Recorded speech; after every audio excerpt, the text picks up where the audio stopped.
Well, ladies and gentlemen, welcome to the Quarter Horse Customs. We finally got parts for Project Apocalypse.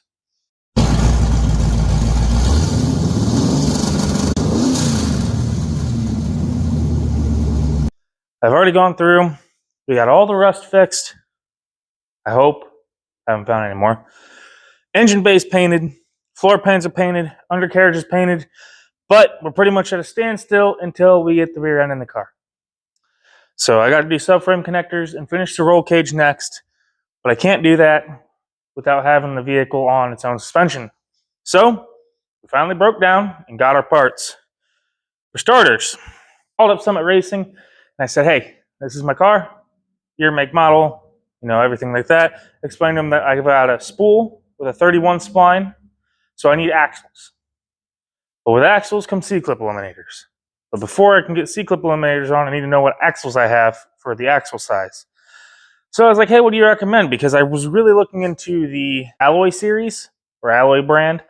That's what my dad was running, but they were out of stock. So I called him. I said, hey, what would you recommend? He goes, well, I have our brand in stock. And I was like, well, that's great, but, who makes them? You can't tell me that. I was like, would you trust to put them in your car? And he goes, I'll do you one better. I got them in my car. 600 horsepower. I was like, okay, might as well. So we finally got 31 spline axles. 5-lug flavor, of course. Hey, babies. With having a spool comes C-clip eliminators. So we're going to have to get these guys pressed on hopefully this weekend. I got the Strange brand, not because they were the only ones in stock and the cheapest ones they had in stock, but because they were the cheapest and only ones they had in stock. But I got them. Strange is a pretty good company from what I've heard. But enough with that stuff. We got some fun stuff too. I finally got all the gauges laid out. I know what gauge series we're going to run. I was looking at a glow shift, but I've heard some issues with their programming and stuff. So I went ahead and went with Equus again. We have Equus in the Reaper Stang, and they have worked flawlessly except for one time fuel gauge quit on me, but I had a shorted out wire, so no fault of them. But I went with Equus. I went with the black face this time, hoping we'll put a red backlight behind it, and that should really set the tone with the rest of the vehicle. In the entire set, with the Ford fuel level gauge, a temp gauge, battery gauge, and oil pressure gauge was less than $300. So, score! We went ahead and we're upgrading to a return style fuel pressure regulator for this car because we are going to be on the street. So I didn't want that pump just running to the deadhead nonstop. So I'm going to have it so it can circulate, help keep the fuel flowing because it is a drag and drive car. We're going to be out there for 1,000 miles. So we went ahead and picked up that, but I did get it I got it one that was capable of running E85 or gasoline. I still haven't 100% figured out which way we were going to go because if you remember, we originally didn't know what motor we were going with. We were going to go with either the 387 or 351 or God knows what we came up with. But since we got that 393 stroker for a heck of a deal, I think we're going to swing that, but I got to figure out what the compression ratio is, and before I can figure that out, I got to start putting it together, and I haven't gotten that far yet. I just got the car painted, okay? So we're getting there. For the first time in ever, I bought a clutch that's designed for the horsepower we're running, I think. I hope this one works. It's good for 500. And without nitrous, we should be perfect there. It's the McLeod McLeod Super Street Pro. It's the 10.5-inch clutch. It's got the pucks on the back, just like the one we threw in the Reaper, but it's brand new with a good pressure plate. So hopefully, with a good clutch, we'll be able to make it all the way through Hot Rod Drag Week. That's the hope, at least. I don't know if we're going to get it broken because you want me to put this whole car together and then put it around for 500 miles? Ugh. I don't know if I can do it. I'm going to have to put a brake under the gas pedal. For brakes, I personally will not reuse old brakes.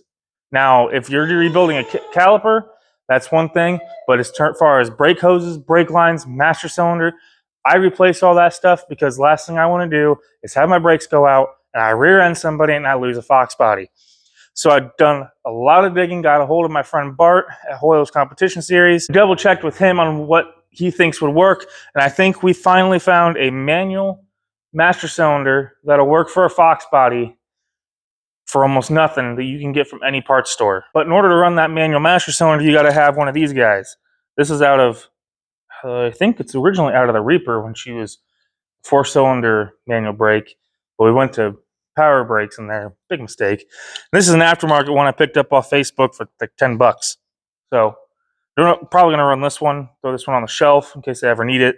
But you will need one of these if you do go with that brake conversion. If it works. I don't know if it's going to work yet. Of course, I went and got springs and rear brake thingies. I went ahead and went with AutoZone's calipers and pads, Duralast, lifetime warranties, as long as it's not a race car. It's a street car. And honestly, so far I'm impressed with the condition of them. I mean, they look great.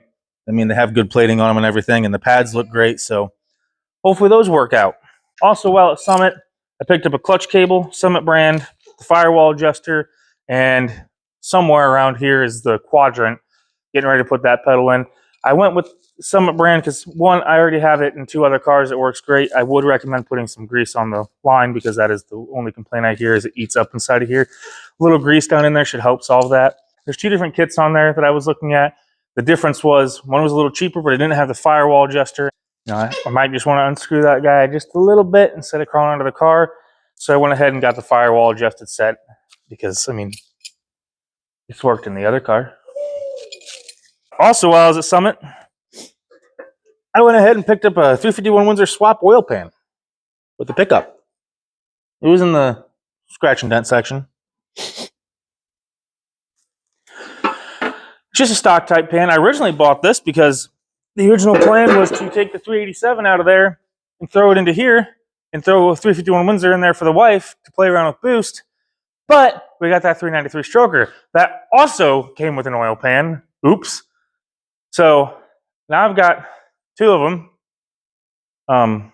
Not quite sure what I'm going to do with them. Maybe we'll do a giveaway eventually after we get further along in this, if somebody needs it or something. I don't know yet. While we were at Summit, I messaged a guy because we were looking at cams for the Reaper stand. He had a stage 4 camshaft. No, it's not the Summit brand. This is just the box I kept around from the 387 Stroker's camshaft. It's all greased up so it doesn't rust or nothing because I mean, it's out here in this barn. I don't have heating out here yet.